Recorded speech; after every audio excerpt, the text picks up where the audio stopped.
हाँ, शुक्रिया sir.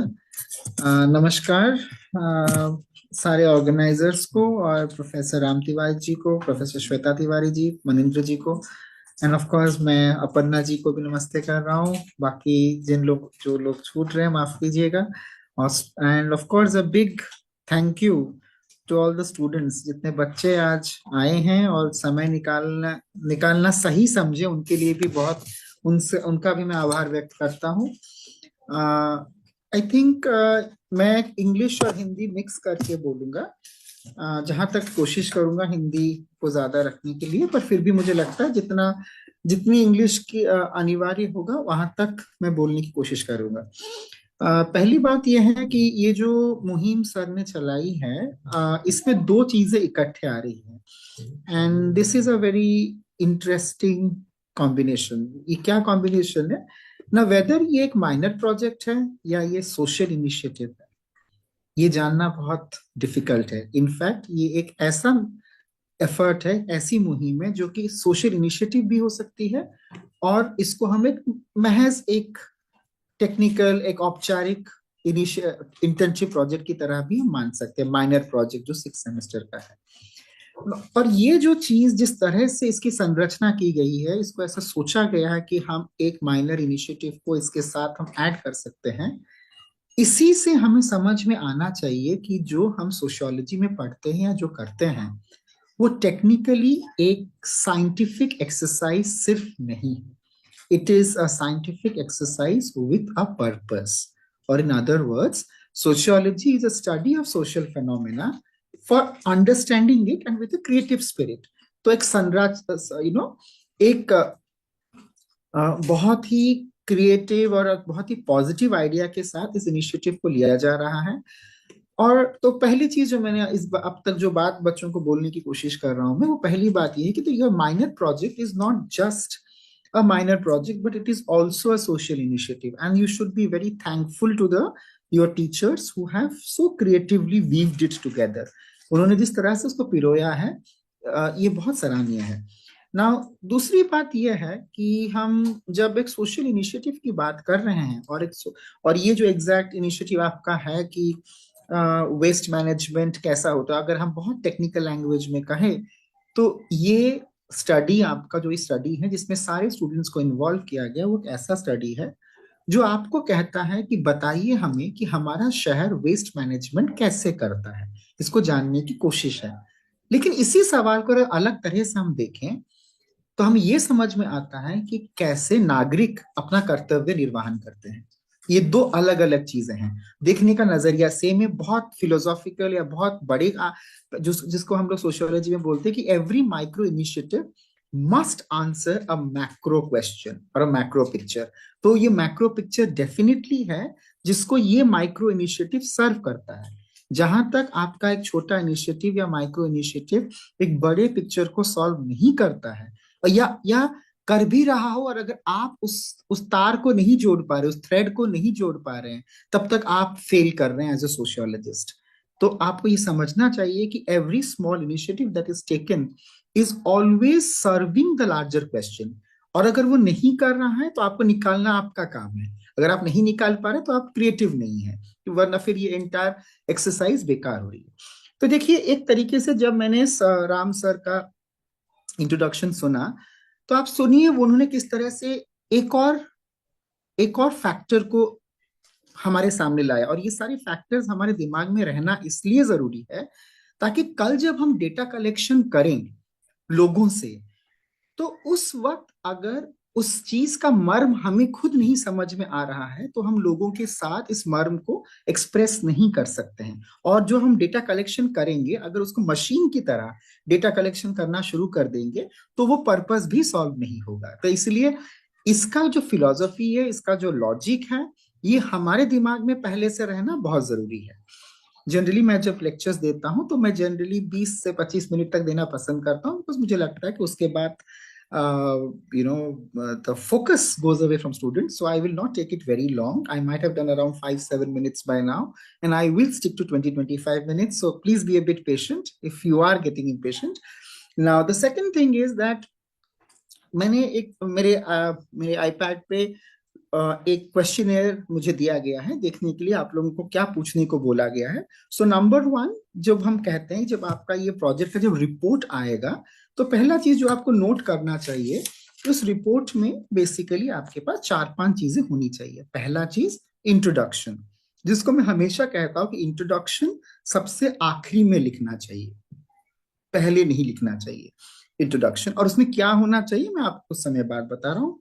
Second part है रिव्यू ऑफ लिटरेचर। तो रिव्यू ऑफ लिटरेचर का अर्थ है जिस टॉपिक पे आप स्टडी कर रहे हैं उससे रिलेटेड जो पेपर्स हैं बीए के स्टेज में, महज एक सेमेस्टर के कोर्स में, मैं आशा करता हूं आप अगर 10 पेपर भी पढ़ ले, 5 से 10 पेपर बहुत काफी है। लेकिन वो ईमानदारी के साथ आपको वो 10 पेपर पढ़ना बहुत जरूरी है। वो पेपर क्या होने चाहिए कि यही वेस्ट मैनेजमेंट का जो इनिशिएटिव है, ये अलग देशों में या भारत के अलग शहरों में ऐसा इसको कैसे लिया गया था, इनका आपको ढूंढना चाहिए। और इसका जो आप सर्च करेंगे, कोशिश कीजिए कि पिछले 10 साल का स्टडी हो और अलग अलग शहर कवर हो पाए, अलग अलग देश कवर हो पाए, और टॉपिक सेम रहेगा। ये एक जनरल रूल है किसी भी प्रोजेक्ट को करने के लिए। तो आप चैट जीपीटी से उस पेपर को अपलोड करा के उसका समरी ले सकते हैं, पर उन सारे पेपर्स के बीच कौन से थ्रेड निकल के आ रहे हैं, कौन से वेरिएबल्स निकल कर, इसमें आपको अपना दिमाग लगाना है और अपनी भाषा में उसको लिखना है, ताकि वो एआई जनरेटेड कंटेंट हट जाएगा। तो मैं जो पॉइंट अभी तक बोल रहा हूं कि ये सर्वे करने के साथ साथ जब आप रिपोर्ट, तो बेसिकली आप समझिए मैं अभी सर्वे तक नहीं आया हूं, मैं अभी भी बात कर रहा हूं कि इसको आप क्यों कर रहे हैं, उसके रिपोर्ट में क्या होना चाहिए। मैं सर्वे की तरफ थोड़े समय बाद जाऊंगा। नाउ रिव्यू ऑफ लिटरेचर में कृपया आप 5 से 10 लिटरेचर लीजिए, जिसको ईमानदारी से पढ़िए और उसमें से वेरिएबल्स निकालिए। तो जब आप गूगल में दे देंगे इस टॉपिक का नाम वेस्ट मैनेजमेंट, कीवर्ड देंगे वेस्ट मैनेजमेंट इंडियन सिटीज या नॉन इंडियन सिटीज, तो आपको कुछ कुछ आपको एग्जांपल्स देगा। तो कोशिश कीजिएगा कि वो जो 5, अब तो 5, 10, 15 पेपर ऊपर ऊपर से देख के उसका एब्स्ट्रैक्ट देख के 5-7 पे जीरो डाउन कीजिए, तो वो बहुत रेलेवेंट होता है। अब बच्चा रिसर्च क्वेश्चन या objective. Now the point is, क्योंकि ये ग्रुप प्रोजेक्ट है, मुझे जहां तक समझ में आ रहा है, क्योंकि आप सबका डेटा को मिला के एक कंबाइंड एक रिपोर्ट आपका इंस्टीट्यूशन निकालेगा, वो बात अलग है। लेकिन अगर आप देखेंगे इस क्वेश्चनियर को, जो कि अच्छी बात है कि ऑलरेडी आपको क्वेश्चनियर बना के दे दिया गया है, आप उस क्वेश्चनियर में से आपके स्टडी में किसी एक पहलू का भी एनालिसिस कर सकते हैं या जनरल डेटा भी आप दे सकते हैं। तो मेरे हिसाब से इस स्टेज पे जिस तरह ये प्लान किया गया, how does solid waste management work, what is the participate, ऐसा करके 2-3 क्वेश्चन, एक दो, मुझे लगता है रिसर्च क्वेश्चन 2 और 3 से ज्यादा होने की कोई जरूरत नहीं है। 2 रिसर्च क्वेश्चन से ऑब्जेक्टिव्स रखिए, ताकि उसी हिसाब से आपकी फाइंडिंग्स उसी हेडिंग में आएंगे। जितने रिसर्च क्वेश्चन उतने उतने फाइंडिंग्स को आप सेट्स में डिवाइड करेंगे। फिर आपको एक पार्ट आता है एरिया ऑफ द स्टडी और sampling. Area of the study मतलब हमने कहाँ पे स्टडी किया था, उसका एक मैप लगा के देंगे कि इस इलाके में हमने स्टडी किया था, इतने लोगों से, इतने घरों से हमने बातचीत किया था, उस इलाके में 2000 घर है पर मैंने 20 घरों से बात किया था। इसको ईमानदारी के साथ लिखना है कि किस कार्यकाल या किस अवधि में आपने वो स्टडी को कंप्लीट किया था, और उसके साथ कितने घर थे और कितने स्टडीज आपने की हैं। और अभी सैम्पलिंग टेक्निक लगाना, ये सब बातें अभी इंपॉर्टेंट नहीं है बीए के स्टेज में, पर इस ईमानदारी के साथ लिखना जरूरी है कि हम जगह कहाँ गए थे वो आपको ईमानदारी से बता रहे, कितने घर थे वो बता रहे, हमने कितना स्टडी किया था कितने समय में, वो मेंशन करे। That honesty is expected at the BS stage. We don't have to get into the technical part of it right now. उसके बाद आपको फाइंडिंग्स बतानी है, और नेक्स्ट वाला पार्ट होगा limitations of the study and conclusion. Introduction जो है, मैंने पहले भी बोला था इंट्रोडक्शन लास्ट में लिखना है। इंट्रोडक्शन बेसिकली 3 पैराग्राफ का होता है। पहला पैराग्राफ होगा कि अभी तक जितनी स्टडीज हुई वो क्या बताती है, जो आपका रिव्यू से निकलेगा। दूसरा पैराग्राफ बताएगा कि इस स्टडी में हम क्या करना चाह रहे थे, मतलब रिसर्च क्वेश्चन और आपका सैम्पलिंग वाला पार्ट। और फाइनल पैराग्राफ आएगा कि मेरा फाइंडिंग क्या आया था। तो एक तरीके से आपकी पूरी स्टडी का समरी आपके इंट्रोडक्शन में आ जाएगा, ताकि लोग, वो ट्रेलर है सिनेमा का, कि आप उसको ऐसे बताएंगे कि मेरी सिनेमा मेरा पिक्चर आप देखने आई है क्योंकि मैंने अच्छा ट्रेलर बनाया। पर ट्रेलर अगर आप स्टार्टिंग से बना देंगे तो उस पर समझ में नहीं आएगा, क्योंकि आप फेक ट्रेलर बनाएंगे। तो write your introduction after you completed the report, so that it introduces to the reader कि व्हाट। और एक और बात जो मैं, क्योंकि मैं अभी क्वेश्चनियर पे नहीं आया हूं, एक और बात जो मैं रिपोर्ट राइटिंग में बोलना पसंद करूंगा वो है Mind you, the word here is report. It is not a book. It is not a thesis.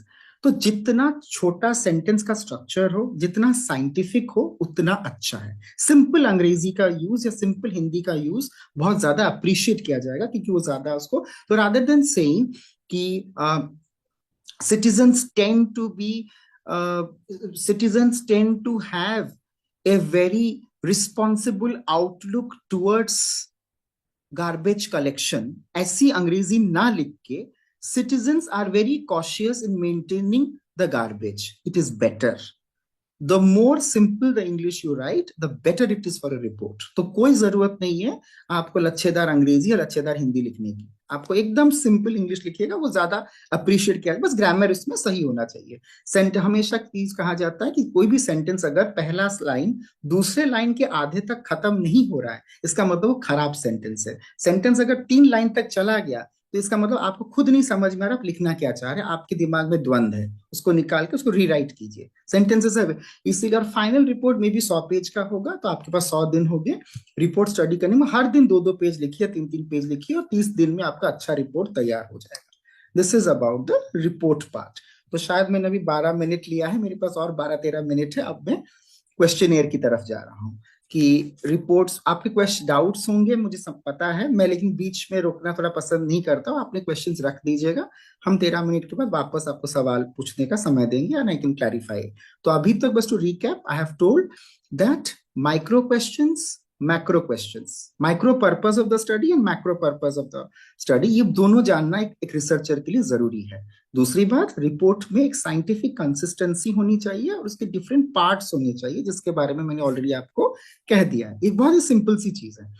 अब आते हैं हम माइनर, इसको, इस क्वेश्चनियर को कैसे हम रन करेंगे लोगों के बीच, which is a very important thing.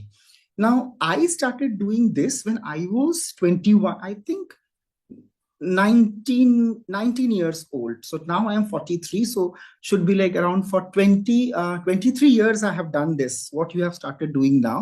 मैंने पहली बार जब अपना बीए का प्रोजेक्ट किया था, मुझे पता है, मैं क्वेश्चनियर लेके गया था, मैं सेल्फ हेल्प ग्रुप्स पे स्टडी करता था.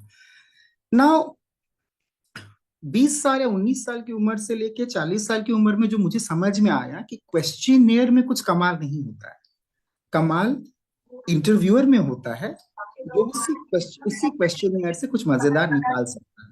ना वो कैसे होता है मैं आपको दिखा रहा हूँ.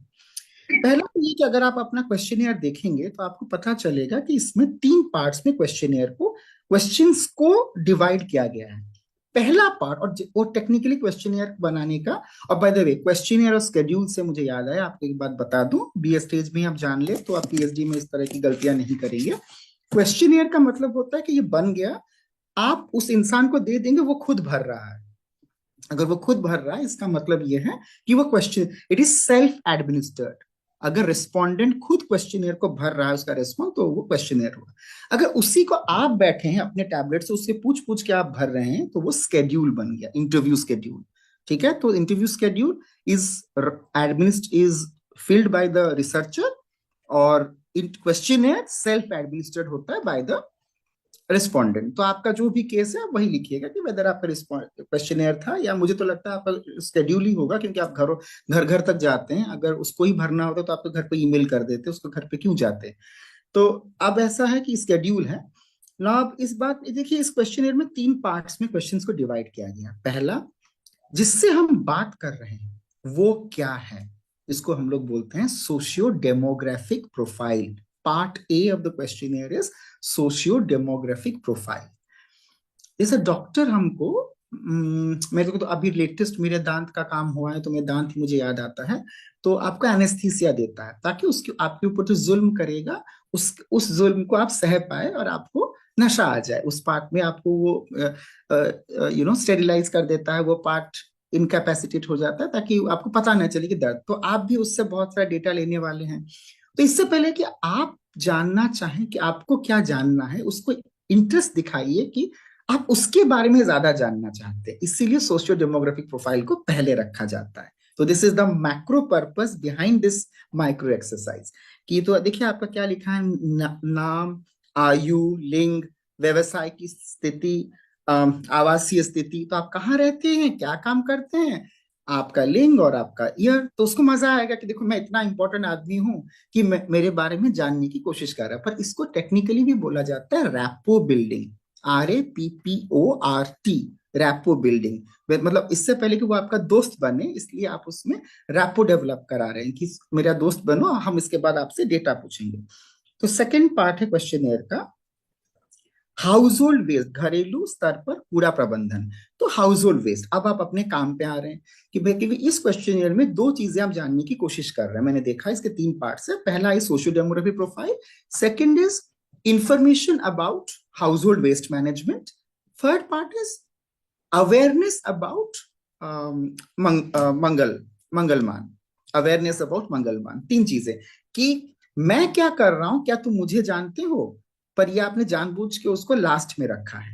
पहले तुम क्या हो हमें बताओ, सेकंड हम दोनों से जो कॉमन है वो हम बात करते हैं, लास्ट में तुम मुझे कितना जानते हो तुम बताओ। तो ये बहुत स्मार्टली इस क्वेश्चनियर को सेटअप किया गया है, ताकि आप अगर पहले से उसको मंगलमान मंगलमान बोलना शुरू कर देंगे तो आपसे वो इंटरेस्ट नहीं लेगा, बोलेगा आप मैं क्यों जानूं मंगलमान के बारे में, या मैं जानता भी तो आपको क्यों बताऊं। तो ये आप सोचिए कि क्वेश्चनियर डिजाइनिंग का कितना बढ़िया एक तरीका है कि आपको बहुत स्मार्टली, जिसने भी क्वेश्चनर बनाया है आपके टीचर्स ने बहुत स्मार्टली इसको बनाया गया है कि जानबूझ के इसका पहले पार्ट में सोशियो डेमोग्राफिक प्रोफाइल, फिर हाउस होल्ड वेस्ट, उसके बाद मंगलमान के अवेयरनेस के बारे में पूछा गया है। अब मैंने ऑलरेडी आपको कह दिया कि एथिक्स का क्या, आपको अपना रैपो बिल्डिंग करने के लिए आप उसके बारे में पूछेंगे। बहुत और एक इंपॉर्टेंट बात है कि इसमें लिखा नहीं है, लेकिन आप जब क्वेश्चन शुरू करेंगे उससे पहले आपको ये जान उनको बताना जरूरी है कि आप किस काम के लिए वहां गए हैं, और दैट कि उनका जो आइडेंटिटी है उसको एनोनिमस या गुप्त रखा जाएगा, उनका नाम आउट नहीं किया जाएगा। और उनका कंसेंट लेके अगर आप चाहें तो रिकॉर्डिंग कर सकते हैं, अगर वो अपना कंसेंट दे, बोले हाँ हम चाहते हैं, तो वो भी रिकॉर्डेड होना चाहिए कि हाँ वो हाँ बोल रहे हैं। बिना रिकॉर्डेड कंसेंट का कोई भी इंटरव्यू नहीं लिया जाएगा, क्योंकि अगर वो बोलेंगे नहीं नहीं ठीक है आप रिकॉर्डिंग मत कीजिए, खाली आप भर सकते हैं पर हम रिकॉर्डिंग नहीं चाह रहे, तो आप रिकॉर्डिंग नहीं करेंगे। अब रिकॉर्डिंग की क्यों जरूरत है, रिकॉर्डिंग की तब जरूरत पड़ती है जब आपके क्वेश्चन में कुछ डिस्क्रिप्टिव क्वेश्चन हो। पर आपके क्वेश्चन में मैं देख रहा हूँ जनरली ये वाले क्वेश्चन है जिसमें आपको बस ऑप्शंस को भरने, it's a very structured question है, इसको बोलते हैं क्लोज एंडेड क्वेश्चंस इसमें ज्यादा है, इसमें ओपन एंडेड क्वेश्चंस कम ही है शायद, या शायद नहीं ही है। तो इसलिए आपको रिकॉर्डिंग की जरूरत नहीं है। पर लेटर स्टेज में जब आप बड़े हो जाएंगे तो आपको क्यों कैसे कैसे होता है उसका संदर्भ जानने के लिए चीजों का आपको क्वेश्चंस पूछने पड़ते हैं, उस टाइम में रिकॉर्डिंग जरूरत पड़ती है। अब देखिए यहाँ पे जो सवाल को पूछे जाए, क्या आपके घर में कूड़ा रखने के लिए डस्टबिन का उपयोग अनिवार्य है, क्या आप घर में गीले और सूखे कूड़े को अलग अलग रखते हैं, क्या आप घर के गीले कचरे से खाद बनाते हैं ना। पॉइंट ये है कि अब ये क्वेश्चंस लिखे हैं, आप अब ऐसे मशीन की तरह वहां बैठ के क्या आप ऐसे पूछते रहेंगे, कोई आपको सवाल का जवाब नहीं देगा, वो इरिटेट हो जाएगा। तो आपको क्या करना है, लिखा तो यहाँ पे है पर इसका जो की वर्ड है, तो मैं जो अभी देख रहा हूं, मैं अगर होता आपकी जगह तो मैं क्या कर, तो कूड़ा डस्टबिन में रखते हैं ना, हाँ सूखा का सूखा अलग फेंक देते हैं। अच्छा, तो आपको इसके जो सीक्वेंस में जितने सवाल है आपके दिमाग में वो रह जाना चाहिए, और तीन तीन सवाल को आप बोल पूछते रहिए और उसको भरते चलिए, ताकि पूरे सेंटेंस को उसको, क्योंकि जितना आप उसको फॉर्मल तरीके से सवाल पूछेंगे वो उतना कॉन्शियस होगा और वो झूठ बोलेगा। ठीक है, तो जितना आप उनको हल्के में रखिएगा वो आपको सही जवाब देंगे। तो क्या आप घर के गीले कचरे के खाद बनाते हैं, क्या आप सब्जी के छिलकों को गाय या अन्य पशुओं के लिए अलग अलग से इकट्ठा करते हैं, क्या आप घरेलू कचरे से खाद बनाने की मुफ्त ट्रेनिंग लेना चाहेंगे, क्या आपकी, तो अब बात यह है ना कि इसमें जो डेटा है आपने तो भर दिया, ये बहुत सारी चीजें हैं जो इसमें लिखी गई हैं। RO वेस्ट पानी का उपयोग आप क्या करते हैं, उसके बाद जो आपको करना चाहिए क्यों पूछा जा रहा है ना। आप देखिए पहले वाले केस में आपने लिखा है कि उसका एज है, और एक जगह पे है कि वो क्या काम करता है, और एक है वो कैसे रहता है, आवास उसका कैसा है। उसको क्रॉस टैबुलेट कीजिए कि 15 साल के 16 साल 15 साल वाले लोग इस सवाल का ऐसे जवाब देते थे, पर अगर उम्र बढ़ती है तो वैसे देते हैं। तो इसको हम लोग क्रॉस टैबुलेशन कहते हैं, कि एक मापदंड से अलग अलग पैरामीटर्स को चेक करना। तो रादर देन कहना कि 50% बोले कि कूड़ा डस्टबिन में रखते हैं, 30% बोले कि नहीं रखते हैं, नहीं, जितने लोग कूड़ा रखते हैं उसमें से 15% लोग इस उम्र के आते हैं या इस तरह का जॉब करते हैं। तो इससे हमें occupational preferences age wise preferences and choices. तो इसका इसका मतलब इंसान का सोशल स्टेटस कैसे उसकी चॉइसेस को डिटरमाइन करता है, इसका हम कोरिलेशन निकाल पाएंगे। ये आपके लिए फिर एक बहुत जब आप एक्सेल शीट से में निकाल देंगे, आप इसमें क्रॉस टैब, इसको क्रॉस टैबुलेशन बोलते हैं वो। लेकिन मेरा यही कहना है कि इसी को तो एनालिसिस कोई कैसे करेगा वो बच्चे पे डिपेंड करता है। कोई बच्चा खाली ग्राफ, हर सवाल का एक एक ग्राफ हम देंगे तो क्या करेंगे हम उस ग्राफ का?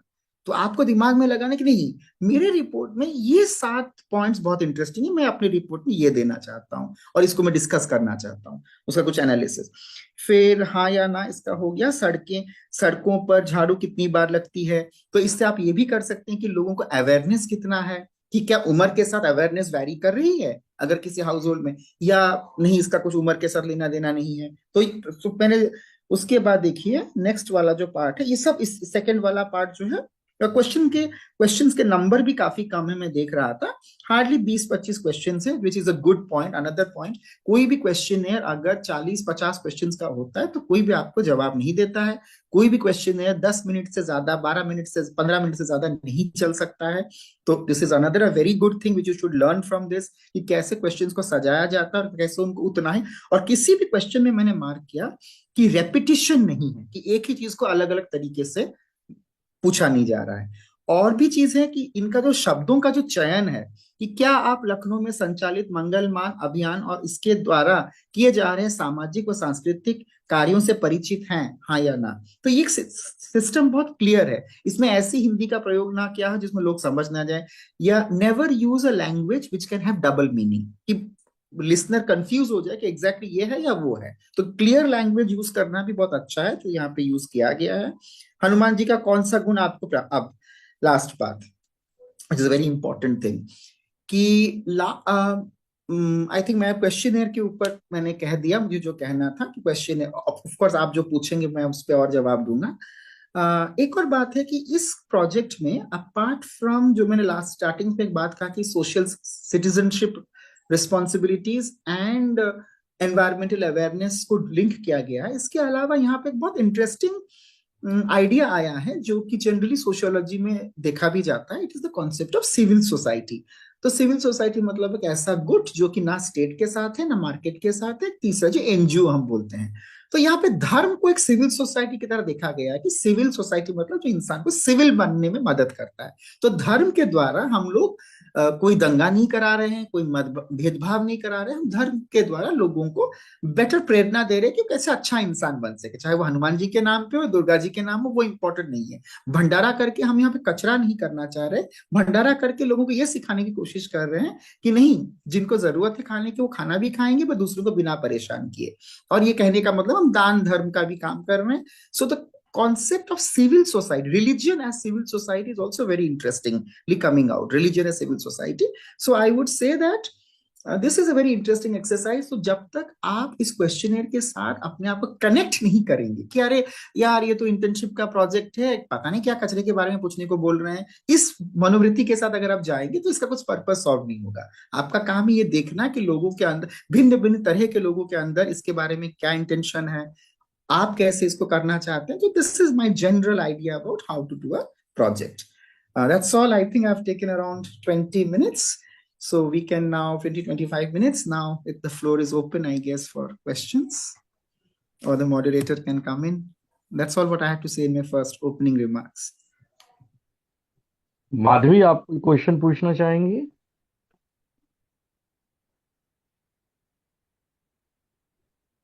विक्रमादित्य नमस्ते सर। जी। सर क्वेश्चन तो नहीं है, लेकिन सर जानकारी काफी जो है मिल गई। और हम्म, मुझे जो है क्वेश्चनर बनाना भी था, तो उससे रिलेटेड जो है काफी जानकारियां मुझे मिल गई कि जो हम्म, क्वेश्चनर होगा वो अ, जो उसकी लैंग्वेज होगी सिंपल होगी, और उसमें जो सेंटेंसेस होंगे वो छोटे होंगे, और क्या बोलते हैं ये, मतलब कैसे उसको जो है कैटेगराइजेशन यानी क्रॉस जो है उसका टेबुलेशन किया करने में आसानी हो सके, इस तरह से उसको स्ट्रक्चर किया जाए। तो कई ढेर सारी चीजें हैं सर जो कि मुझे जो है मिली जानकारी इस लेक्चर को सुन के सर। मधुलिका जी, आप कुछ पूछना चाहेंगी?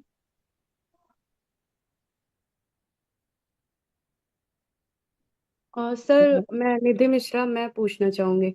आप पूछिए पूछिए दीदी जी, बहुत अच्छा। सबसे पहले सबको good afternoon and good evening. Sorry, मैं भूल गई थी। तो मैं इस टाइम क्वेश्चनायर बना रही हूँ। तो मुझे लगा था कि एटलीस्ट 100 या 120 क्वेश्चन होने चाहिए। बट सर आपने जैसा कहा कि 40 to 50 क्वेश्चंस होने चाहिए, तो क्या मैं अपना क्वेश्चन कम करूँ?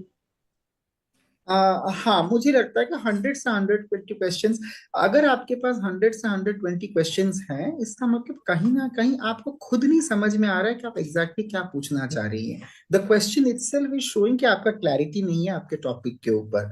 तो अगर उसको फिर आप री रीड कीजिए, उसको ग्रुप्स में डालिए कि ये क्वेश्चन इस ग्रुप में जा सकते हैं, फिर नहीं, उसी मैंने उसी ग्रुप को रीथिंक करके उसको रिड्यूस कीजिए। मुझे लगता है मतलब क्वेश्चन का number is not important.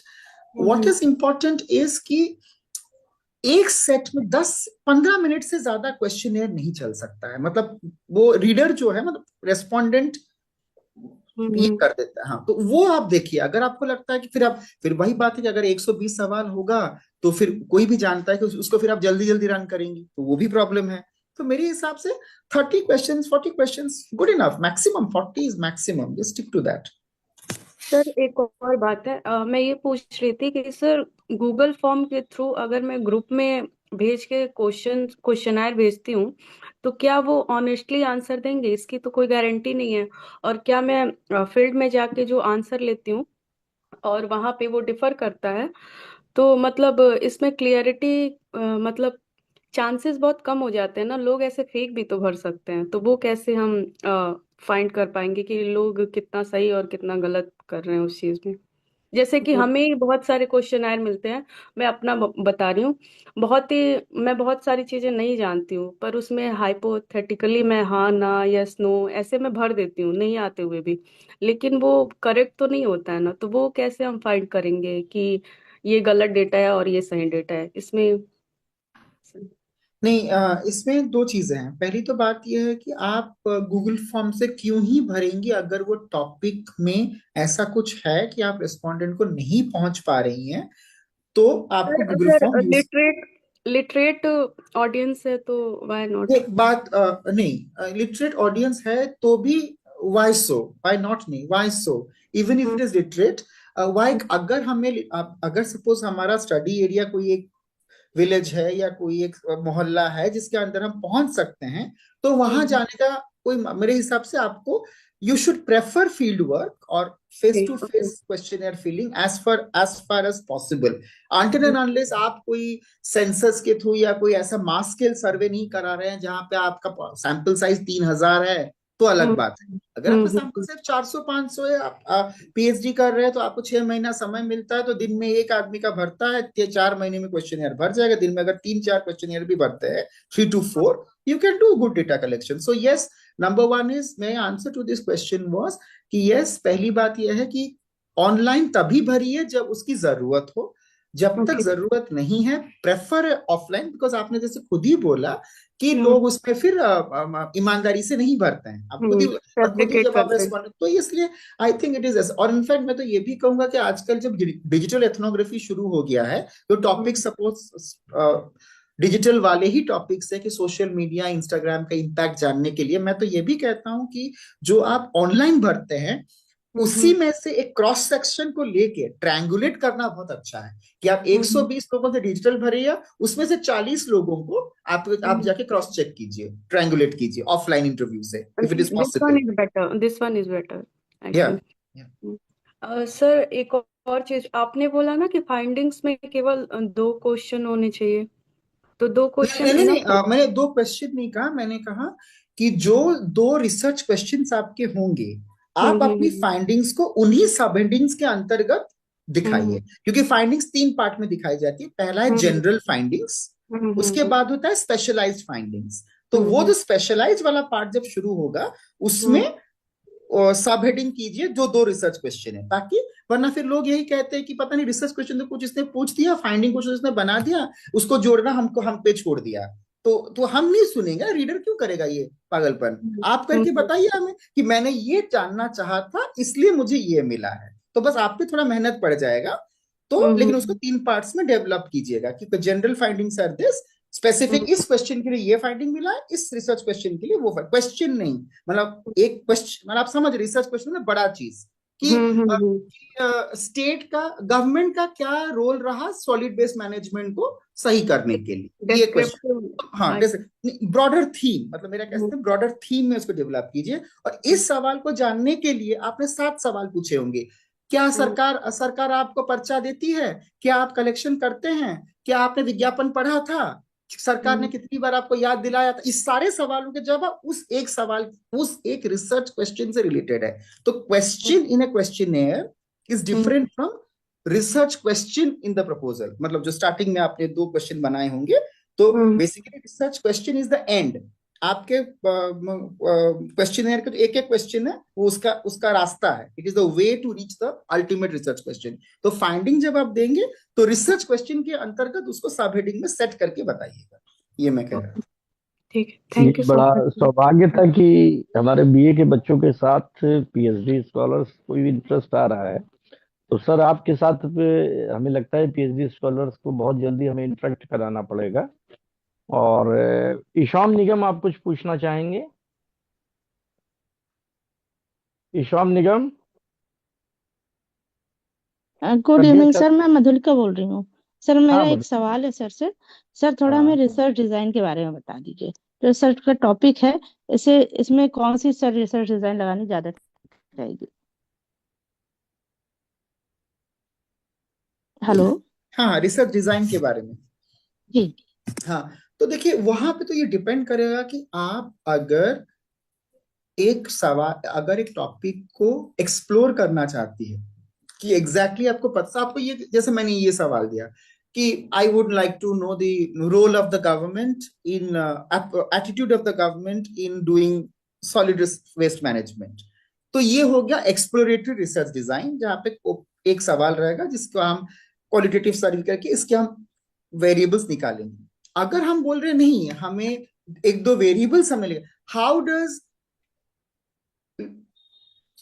how does background of residents impact success of solid waste management?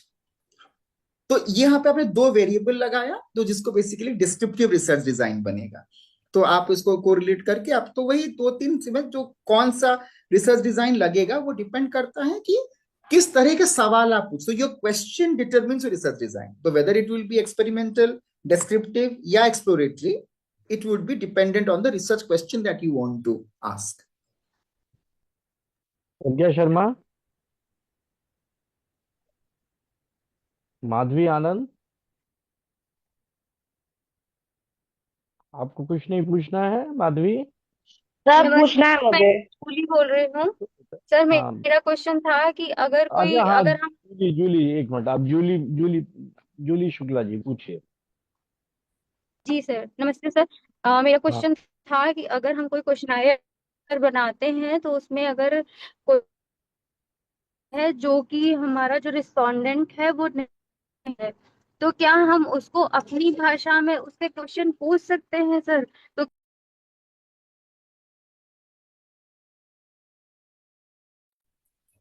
Hello, hello, आपको सुनाई दे रहा? Yes yes. जी सर। हाँ हाँ, आप आपकी आवाज ब्रेक करी थी। आपने पूछा था, आपने शायद ये पूछा कि अगर रिस्पोंडेंट क्या है, नहीं समझ पा रहे सवाल। सर मेरा क्वेश्चन ये था कि अगर हम अगर कोई क्वेश्चनायर बनाते हैं तो उसमें कई ऐसे टेक्निकल टर्म्स आते हैं जो हमारे रिस्पोंडेंट को नहीं है, क्या जी, देखिए इसीलिए मैंने कहा था कि क्या ये सही होगा? Correct correct. मेरे हिसाब से आपको तो कोशिश करना चाहिए जितना भी सहज तरीके से क्वेश्चनर को आप बनाइए, ये आपकी कोशिश रहनी चाहिए। तो रादर देन राइटिंग कि how how much do you feel that it is a citizens responsibility, ये ना करके आप अगर पूछे कि do you think it is responsible, इतना सिंपल बनाना चाहिए। आपको बनाना तो चाहिए। उसके बावजूद भी अगर उसको टेक्निकल लग रहा है, तब तो ये लाजमी सी बात है कि आपका ये फर्ज बनता है कि आप इसको सेकंड सेकंड लाइन में उसको समझाइए कि इसका मतलब क्या है। कोई जरूरी नहीं कि क्वेश्चनर को थोड़ा ना बदल देंगे आप, यस आप उसको एक्सप्लेनेटरी फीडबैक देना आपका काम थैंक यू सर। है। बीए के स्टूडेंट जितने हैं वो सर से सवाल पूछ सकते हैं, आप लोग झिझकिए नहीं। जब तक आपके मन में जो शंका, अगर उसका समाधान नहीं होगा तो हमारा क्लास करवाने का कोई मकसद सॉल्व नहीं होगा। तो जो बीए के स्टूडेंट हैं, प्रियांशी हैं या डीएवी कॉलेज से बच्चे हैं, क्योंकि ये क्वेश्चनर आप ही को भरवानी है, इसलिए आपको जो डाउट है वो आप अपनी शंकाओं को सामने रखिए। सर एक गुड क्वेश्चन इवनिंग पूछना था। हाँ बोलिए। सर आपने सोशियो इकोनॉमिक बैकग्राउंड के बारे में बोला था कि पहले हमें उसके बारे में जानना है, पर सर कभी कभी फील्ड पे ऐसा होता है कि अगर हम उसकी पर्सनली चीजों के बारे में ज्यादा जानने लगते हैं तो वो डाउट करने लगता है कि ये इतनी डिटेल्स क्यों ले रहा है। हम उनको बताते हैं कि हम फील्ड पे हैं, हम रिसर्च पे हैं, मतलब स्कॉलर हैं, पर कई बार मीन्स ये सिटी और विलेज के एरिया में डिफर करता है को मेंटेलिटी थोड़ी सी लोगों को समझाना बचाना, क्योंकि गांव के लोगों को नहीं पता पीएचडी क्या है, रिसर्च स्कॉलर क्या है। कैसे लोगों के साथ बैठ करके बता रहे हैं, इससे हमको क्या मिलेगा और हम बता रहे हैं तो क्यों बताएं, ये चीजें होती हैं। अगर इनको कभी टैकल करना पड़े तो कैसे करें। मेरे हिसाब से आप उनसे जो so called socio demographic profile है, उस टेक्निकली आप उसमें 5 सवाल पूछते हैं कि आपका नाम क्या है, आपका एज क्या है, जेंडर तो आपको देख के ही लिखना होता है, और आप बोलेंगे कि आपका सोशल कैटेगरी क्या है। मे बी उसमें वो अगर झिझकाए तो आप उसको अवॉइड कर सकते हैं। आप अगर अगर झिझकना शुरू करें तो आप बोल सकते हैं, आप छोड़ सकते हैं सवाल को, तो आप एनए कर सकते हैं।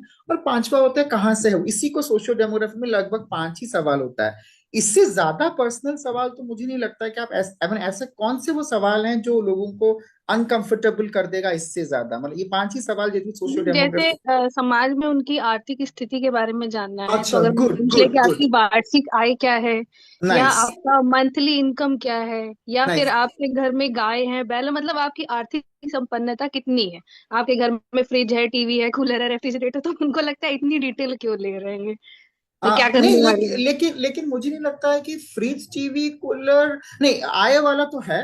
फ्रिज टीवी कूलर तो हर सर टॉपिक पे दिए। गाँवों में जब गाँवों में गए हैं तो कई घर ऐसे भी मिले जिनके घर में अभी भी उतनी सुविधाएं नहीं है।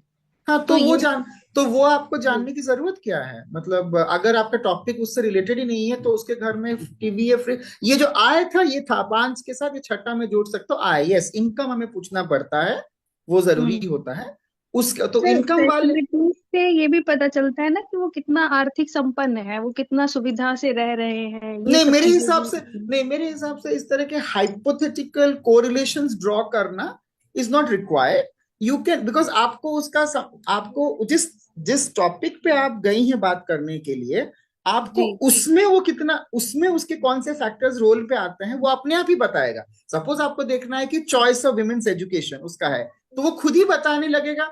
हाँ हमारी बेटी गई थी, और जब गई थी तो हमने पैसा इकट्ठा किया था, तो इकट्ठा किया था जमीन कैसे, तो आप एक छोटा सा क्वेश्चन पूछ सकते हैं कैसे नहीं, ये नहीं कि आप पहले से ही सवाल सेट कर दें और उसी से आप कोरिलेशन ड्रॉ करें। मेरे हिसाब से socio demographic profile is just 5 question. Income वाला आपने एक अच्छा पॉइंट बोला, जब आप उनसे बोलेंगे कि आपका इनकम कितना है, हो सकता है जैसा आपने बढ़िया बोला कि वो 1 लाख होते हुए भी 20,000 बोलना पसंद करें, हु नोस, राइट। जी और आप जी इसको क्रॉस चेक करने के लिए आप उसके घर में फ्रिज है या टीवी है से आप बनाएंगे, नहीं नहीं ये बोला तो था 20,000 पर इसके पास उतना सब है जितना 1 लाख वाले के पास होना चाहिए था। ये जो एग्जैक्टली। आप कह, तो in that case what you have to do is that, देखिए वो जो ऑन रिकॉर्ड कह रहा है उसी को हमें रजिस्टर करना है, पहली बात। सो जी you can not, even if he is not saying, you cannot, because you feel that he is lying, you cannot write 1 lakh against his name। तो वो आप करिए, लेकिन बाकी चीजें जो है या पर्सनल बातें, मुझे लगता है कि कुछ जहां जहां, क्योंकि पर्सनल वाला जो पार्ट है अगर उसको किसी सवाल में प्रॉब्लम है तो आप स्किप कर जाइए। अगर आप इमीडिएटली फील करेंगे रेस्पोंडेंट मतलब अनकंफर्टेबल हो रहा है, रिलेक्टेंट हो रहा है, तो जी उस सवाल को स्किप कर देना बेटर है। ऐसा नहीं कि सारे सवाल स्किप हो जाएंगे। और जी लेकिन लेकिन स्किप करके उसको नोट करना है और आगे वाले सवालों के बीच में से वापस उसको फंसा के पूछ देना है। ये आपको करना है कि बाकी चीजों में आप चले गए और चालाकी से जो पहला वाला सवाल जो छूट गया था, अब सपोज वो बोल रहे हैं कि एजुकेशन है मेरा, मेरे बेटा यहाँ पढ़ता है, अच्छा अच्छा पढ़ता है, मतलब आपका तो महीने का इनकम करीब कितना होता था, तो उसी फ्लो में वो वाला सवाल आपको बता देगा जो कि शायद वो पहले ना बताया हो। ठीक है, जी so that you have to be smart, that you take a note of it and then move ahead and then get back to that. Okay Okay. Thank कोई यू सर। और बीए का स्टूडेंट पूछना चाह रहा है जिनका minor Good research evening, sir. Project है? Good evening. Thank you so much, sir, for telling us so many things. Our mind is now totally clear about what you have told. We have lot of queries before this, but you have explained so vast in the very short time. So I appreciate this. And sir, if we are making question, so what type of selection, how we select that this question is much better from this, and what terms we should use that influence public when we are speaking in front of public and we are asking the questions, so what types of questions or words or voice the modulations affects the person, and the person get interested in us. So how we will manage this thing? I want to ask this thing from you. Please sir, tell me. आप BA के student? Yes sir sir. BA की student हैं। Okay, ठीक है। मुझे बहुत अच्छा लगा कि आप इतना आगे तक सोच पा रही हैं, जो कि लोग जनरली नहीं समझ पाते हैं कि ये चीजें एक्चुअली में फील्ड में प्रॉब्लम होता है। Appreciate this question first thing.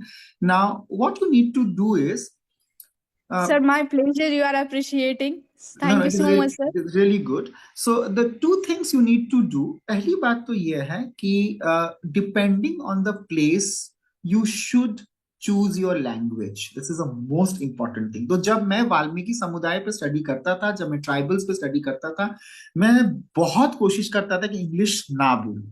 The moment you speak a language by which वो अपने साथ आपको कनेक्ट नहीं कर पाएंगे, वो आपके साथ नहीं जुड़ेंगे। तो language is the first thing that will connect you. तो मैं जगह देख के अपना लैंग्वेज आप अपना सेट कीजिए, पहली बात। Second thing is that your पहनावा, which is very important. So you will have to wear clothes which is approvable in the society. तो ऑब्वियसली आप जाके गांव में या छोटे कम्युनिटीज में you can't wear very western dresses because that will make them feel awkward and it might be awkward for you also as a female researcher as well. आपको ज्यादा दिक्कत में डाल सकता है, पता नहीं उनको कितना दिक्कत होगा। तो that those two things has to be kept in mind, the way you dress, the kind of language you speak, जो जैसा कैसे बातें आप करते हैं। तीसरा चीज था जो मुझे लगता है डेटा कलेक्शन में इंपॉर्टेंट होता है, जो आपने कहा कि कौन सा सवाल मैं पूछूं। वो सवाल क्या था आपका? कौन सा सवाल मैं पूछूं पहले, या Sir, what types of words, or we can say अच्छा that a short sentence or a specific word that influence जी, public towards us, and अच्छा, also we want if we want attention of anyone, how good, we can influence the public in okay. public place, also in a sequence or single way also. What you need to do is that यहाँ पे दो चीजें हैं। पहली बात यह है कि आप जो सवाल पूछ रही हैं, अगर वो उन सवालों के जवाब वो लोग पर्सनल कैपेसिटी में देना पसंद नहीं करते हैं, तो मैं जनरली क्या करता था अपने टाइम पे भी, 2-3 हाउस होल्ड के लोगों को एक जगह बिठा देता था। तो उससे क्या होता है ना, उनको हिम्मत बनता है आपसे खुले से बात करने के लिए। I generally prefer group interviews, 3-4 people, other than taking single interview जहां तक possible. Sir, I think when they are alone, they are very uncomfortable. You are right here, sir. When they are group, their confidence level increase suddenly. Let's say someone is telling, "I used to do this in my teenager time," and another, "Yes, I was also doing this." Another, "Yes, I was doing this and this types of things I have seen more of the time." You're very correct in noting this point that they are more comfortable when they're in a group, number one. Number two, what I was trying to say is that जो आपने पूछा कि कौन से सवाल, मेरे हिसाब से मैं भी करता हूँ ये कि जिस सीक्वेंस में सवाल सेट किए गए हैं, कोई जरूरी नहीं है कि उसी सीक्वेंस में ही आप पूछिए। अगर आपको लगता है कोई सवाल पहले पूछे जा सकते हैं, आप उनका सीक्वेंस बदल दीजिए। और मैं जनरली टैबलेट और ये टैब लेके फील्ड पे जाना पसंद नहीं करता हूँ। मैं जनरली नोट कॉपी रखता हूँ। It's a bit boring, old school, but I think that is more reliable, because they feel easier to talk to you, because with tablet they get a bit scared also. So and और मुझे भी लगता है कि tablet होने पे आप भी हैंडीकैप्ड हो जाते हैं, क्योंकि आप कुछ ऐसा चीजें लिखने चाहते हैं अचानक सुन के, या उनका कुछ गतिविधि आप नोट करते हैं जिसको आपको लिखने का मन है पर आप नहीं लिख पाते, आपके पास नोट पैड नहीं होता है। So another thing that I would tell is that try to use a writing pad when you take the, और अपने क्वेश्चंस का लिस्ट आप अपने पास रख सकते हैं, उसको आगे पीछे करके पूछ सकते हैं जो उनके सहूलियत में अच्छा लगे, ये आप कर सकते हैं। लगभग 1 घंटे का ये क्लास चला, और मुझे कहने में कोई भी वो नहीं है, गुरेज नहीं है कि मैं खुद 30 साल पहले चली गई हूँ अपने क्लासरूम की तरफ, जहाँ पर मोहंती जी के बारे में, जैसा कि प्रोफेसर तिवारी ने बताया था कि आप इतने गहरे तरीके से बात को बताएंगी, और बहुत सिंपल तरीके से आपने बात को बताया, और हम लोग के अंदर भी जो भ्रांतियां थी वो मिट गई। और ये इस क्लास की सबसे बड़ी खूबी ये थी कि इसमें बीए, एमए, पीजी और पोस्ट डॉक्टोरियल फेलो एक है मेरी स्टूडेंट, वो भी इसको ज्वाइन कर रही हैं, और सबने बड़ी निश्चिंतता से आपकी बात को सुना, कुछ ने नोट डाउन भी किया, और जो अभी प्रियांशी स्टूडेंट है मेरी बीए की, उसने भी बहुत अच्छी तरह से सवाल को आपके सामने रखा। मैं भविष्य में ये आशा करूंगी कि जो हमारे पीएचडी के स्टूडेंट हैं वो कहीं ना कहीं कुछ उनके अंदर डाउट्स है, और उन डाउट्स को आपने काफी हद तक संभाला और बताया, और बहुत अच्छी बातें बताई कि किस तरह से बात करनी है, किस तरह से आपको ध्यान रखना है, क्योंकि कई बार सोशल इकोनॉमिक प्रोफाइल में बहुत सारे सवाल हम कर देते हैं, एक लिमिट में हमको रहना है। तो निसंदेह मैं अपने स्तर पर, क्योंकि ये 4 कॉलेजों का है, एपीसीएन कॉलेज, डीएवी कॉलेज, नारी शिक्षा निकेतन और बीएसएनवी कॉलेज का, और लगभग मेरे ख्याल से 60 से 70 स्टूडेंट इसमें जुड़े हैं, और बराबर से जुड़े हैं, और उन्होंने आपकी बात को बहुत ध्यान से सुना, समझा और जाना। और क्योंकि इसमें ये एक प्लेटफॉर्म ऐसा है जहां पर हम छोटे स्तर से सीख कर उसको बड़े स्तर पर ले जाने का प्रयास पिछले 2 सालों से कर रहे हैं, और उस प्रयास में हम काफी हद तक सफल हैं। हमारे साथ प्रोफेसर राम तिवारी जी सहयोगी रहे हैं, professor Manim Kumar Tiwari, DAV college से प्रोफेसर संजय तिवारी जी, अपर्णा जी, और प्रोफेसर डॉक्टर कीर्ति गौड़ जुड़ी हुई हैं। और निसंदेह अगर बच्चे मैसेज चैट कर रहे हैं आपकी बात को मार्क देकर, तो ये हमारे लिए एक बहुत सफल कार्यक्रम माना जाएगा। और इस प्रोग्राम में डॉक्टर पोस्ट डॉक्टोरियल फेलो जो मेरी स्टूडेंट है डॉक्टर शालिनी, उन्होंने आज ही ज्वाइन किया है भीमराव अंबेडकर यूनिवर्सिटी में, वो अगर आपका औपचारिक रूप से धन्यवाद देंगी तो बहुत अच्छा रहेगा। और मोंती जी, हम ये उम्मीद करेंगे कि अगला लेक्चर पीएचडी स्टूडेंट के लिए हम लोग करवाएंगे, जो कुछ भी क्वेश्चन रह गए हैं उनको हम करेंगे। मैं आमंत्रित करती हूँ डॉक्टर शालिनी पटेल को कि वो मोंती जी का धन्यवाद दें। Doctor Shalini Patel. Yes ma'am. सबसे पहले आप सभी का बहुत बहुत धन्यवाद, और मेरी guide professor Shweta Tiwari ma'am, professor Manin sir का बहुत बहुत धन्यवाद कि मुझे उन्होंने ये अपॉर्चुनिटी दी कि मैं इतने अनुभवी शिक्षक डॉक्टर आदित्य मोहंती सर का धन्यवाद ज्ञापन करने जा रही हूँ। तो मुझे पर्सनली बहुत अच्छा लग रहा है, और सर ने इतने महत्वपूर्ण विषय पे इतने विस्तार पूर्वक समझाया है हम सभी को कि क्वेश्चन का क्या क्या चीजें इम्पोर्टेंट होती है जब हम रिसर्च करते हैं। और ऐसे टॉपिक पे बात होती रहनी चाहिए, क्योंकि जब हम रिसर्च स्कॉलर सबसे पहले स्टार्ट करते हैं अपना रिसर्च, तो हमें बहुत सारे डाउट्स होते हैं जो जनरली नहीं क्लियर हो पाते हैं। और इतने कम समय में सर ने इतने अच्छे से सारे डाउट्स क्लियर करें। जब भी कोई लेक्चर होता है तो उसकी इम्पोर्टेंस हमें उसके क्वेश्चंस पूछने वाले स्टूडेंट्स की संख्या पर निर्भर होता है। और जैसे सर से सभी ने क्वेश्चंस पूछे हैं, बीए के स्टूडेंट हों या रिसर्च स्कॉलर हों, उससे पता चल रहा है कि सर की बातें कितने अच्छे से सभी को समझ में आई हैं और सभी को वो डेफिनेटली हेल्प पहुंचाने वाली हूँ। तो मैं भी सर का बहुत धन्यवाद ज्ञापन करती हूँ कि सर ने अपने इतने बिजी शेड्यूल में भी इतना महत्वपूर्ण समय निकाला और हम सभी को अपने मार्गदर्शन से प्रेरित किया और अच्छा वर्क करने के लिए इतने महत्वपूर्ण बिंदु बताए जो हम सभी के लिए बहुत ही इम्पोर्टेंट है। और जैसे मैम ने भी बताया कि हम लोग को लग ही नहीं रहा कि हम लोग ऑनलाइन ये लेक्चर अटेंड कर रहे हैं।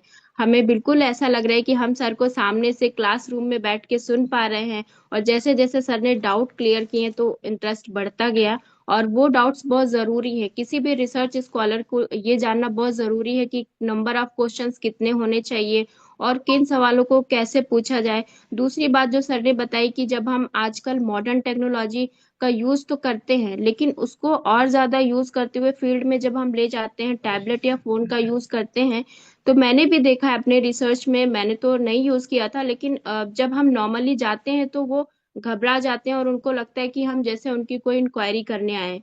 तो सर ने बहुत अच्छा बताया कि हम अपना नोट पैड लेके जाएं और अपनी क्वेश्चनायर लेके जाएं, शेड्यूल जो भी रहे हम उस पर नोट कर सकें।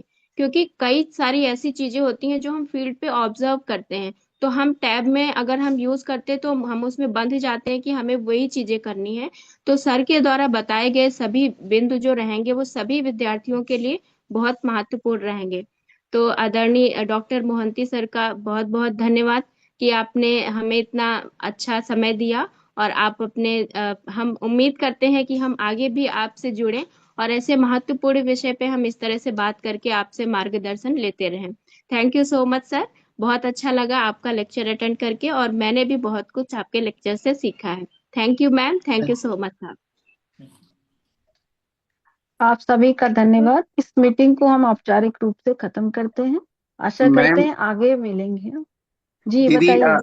समय बहुत हो गया है लेकिन मुझे लगता है कि अगर मैं नहीं बोलूंगा तो कुछ अधूरा रह जाएगा। जी जी बोलिए बोलिए। आप सब तो सोशियोलॉजी के स्टूडेंट्स हैं, टीचर्स हैं, इसलिए आपने सुना। मैं तो भौतिक विज्ञान का विद्यार्थी हूँ, फिजिक्स का। लेकिन हमको जितना आनंद आया है इसको सुनकर उतना तो हमको फिजिक्स सुन के आनंद नहीं आता है। और मोहंती जी इस विषय पे इतना अच्छे से बता रहे थे, मतलब मैं क्या तारीफ करूं, जितनी भी करूंगा शायद कम है वो। जी मतलब बेइंतहा बहुत सुंदर बताया आपने, इतना स्ट्रेट फॉरवर्ड सरल शब्दों में सबको समझ में आने के लायक आपने बताया।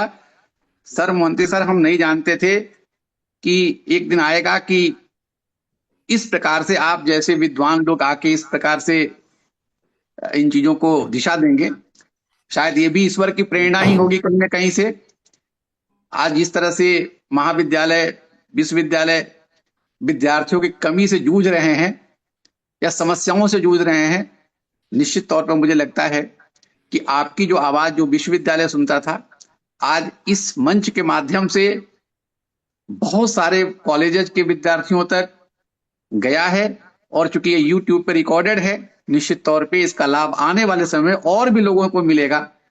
आपने जिस तरीके से बताया, मैं फिजिक्स के होने के नाते मैं बहुत मजा आया है, बहुत आनंद आया है।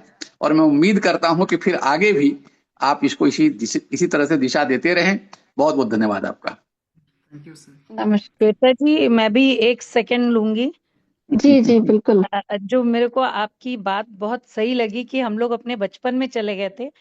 तो मोहंती सर जी, मैं आपका लेक्चर बहुत ध्यान से सुन रही थी और इतना अच्छा लगा, भाषा पे पकड़ प्लस बच्चों की मानसिक स्थिति को समझते हुए आपने लेक्चर दिया। टाइम पे संक्षेप में पॉइंट्स को, पॉइंट टू द पॉइंट, मतलब एक एक बच्चे को क्लियरिटी हुई है, नहीं कि बहुत घसीट के बिल्कुल एक एक्सप्लेन करते जा रहे हैं। संक्षेप में अपनी बात को सटीक तरीके से कहना, ये आपका बहुत, ये एक अच्छे गुरु की निशानी है। मैं बहुत खुश हूं कि आप विश्वविद्यालय में इतने अच्छे जो हैं शिक्षक कह दें या प्रोफेसर तो है ही आप, लेकिन शिक्षक हम कहेंगे, जो असली शिक्षक गुरु होते हैं वो छात्रों को मिलेगा। मुझे बहुत प्रसन्नता है और मैं बहुत आभार व्यक्त करती हूँ मणिन तिवारी सर का और श्वेता जी का और सभी का, जिन्होंने ये हम लोग को अवसर दिया। और मैं उम्मीद करती हूँ कि आगे भी आप हमेशा हम लोग को इसी तरह आगे बच्चों को लाभान्वित करेंगे अपने अनुभव से। धन्यवाद धन्य- सर। धन्यवाद। नमस्कार। धन्यवाद Ma'am, Kirti last ji. 1 minute I want to take.